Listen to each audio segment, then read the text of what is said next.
days before her birthday in September, so she never felt like celebrating it on the exact day anymore. So she backed it up to August, and she called it an August Moon Party. Now, the first step of having a successful party, and ladies, you will know this, is you fly to Paris and you interview dress designers to come up with your gown. Oh, I do the same. You would do that too? Okay, good. And once you have your dress picked out, then you design the party around the color scheme of your dress so you are perfectly attired. Wow. So that was step number one. If you looked at the guest list of her parties, it read like a Hollywood royalty who's who list. It was Agnes Moorehead, Lillian Disney, Princess Grace, Prince Rainier, Fred Astaire, Charlie Chaplin, Irene Dunne, Dolores Del Rio, all of that was the ones that would come for the party. People knew that she did not like drunk guests, so when you arrived, your chauffeur would drop you off at the front. You never touched a doorknob. The butler would open the door for you.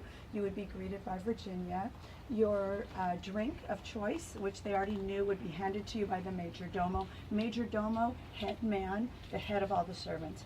And most of the time she had 24 servants here, varying from gardeners and butlers and chauffeurs and cooks and on and on. Did they live on site? Or? They lived, some did, and we'll see the servants' quarters. Yeah. So once you had your drink, you came out and you mingled with the guests. And then frequent guests knew that the minute chamomile tea was served, that meant drink up and get out. She did not like parties to go late into the evening. If you did not get the message, she would send a servant out to start blowing all the candles out, coming this way until it was pitch black, and then you knew really it was time to go. Now, the thorn in her side to all her parties was Mae West. Mae West would arrive with not one but two male escorts. And one night for a party, Mae showed up with 3 men. Virginia threw down the gauntlet and said, "That's it, I'm done with you, I've had it. Pick a guy and send him home, you can only have 2. And this is when Mae West uttered that famous saying of, "Well, I used to be Snow White, but then I drifted." She, just to kind of keep in the level of people that were here, one day she said to the major domo, "I would like to have the Fred Warners of Warner Brothers Estates come for dinner. Please call them and invite them to dinner."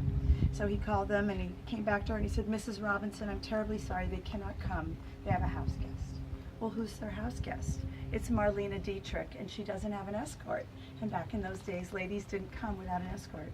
She said to her major domo, whose name was Evo, "Well, Evo, find her an escort." He found her Charles Boyer. Oh, So these floors have been walked on by some very hallowed people. We're going to head on into the home.